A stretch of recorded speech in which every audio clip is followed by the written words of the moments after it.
C'est marrant cette fâcheuse tendance qu'on a la plupart du temps à se justifier, que ça soit lorsqu'on nous fait un compliment ou une critique.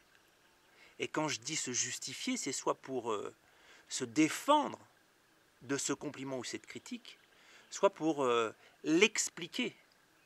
Voilà, si je suis arrivé en retard, c'est parce qu'il y avait des grèves, ma fille était malade, et nanani nanana. Et si ce gâteau t'a plu et qu'il était exceptionnel, c'est parce que ça fait 10 ans que je fais de la cuisine, et que j'ai l'habitude, et que ma grand-mère m'a donné une super recette, ou au contraire, que je suis pas un super cuisinier, que là j'ai eu de la chance, etc., etc.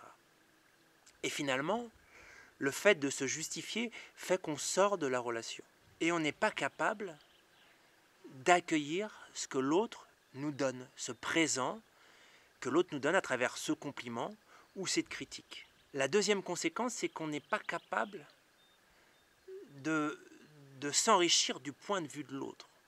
C'est-à-dire on est crispé sur notre propre point de vue et au lieu d'élargir notre vision de la réalité, d'accepter un autre point de vue qui nous permet de voir autre chose, d'agrandir notre champ de vision, eh ben, on reste coincé chez nous.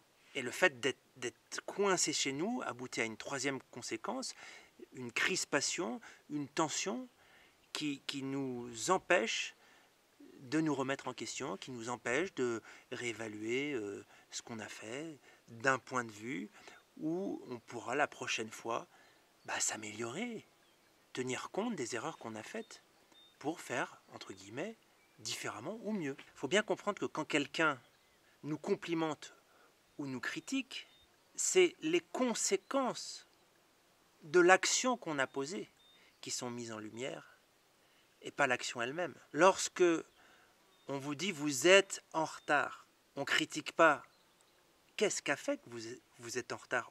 On vous critique sur le fait que ce retard génère quelque chose chez l'autre. Et le fait pour vous d'accueillir ou de refuser la remarque ne change rien en la personne que vous êtes. Ça ne va pas faire de vous une moins bonne ou une meilleure personne. Ça va juste vous permettre de gagner en confiance, d'assumer les actes que vous avez posés et de devenir plus libre. Parce que la liberté va avec la responsabilité. Et si, pour autant, vous vous justifiez, rien n'empêche, à un moment ou à un autre de la conversation, plus tard, de dire, oui, je prends conscience que je me suis justifié, ça n'apporte rien, ça n'a aucun sens. Voilà, eh bien je vous souhaite, en cette fin de journée ensoleillée dans les Pyrénées, une bonne soirée, bon courage, et à très bientôt.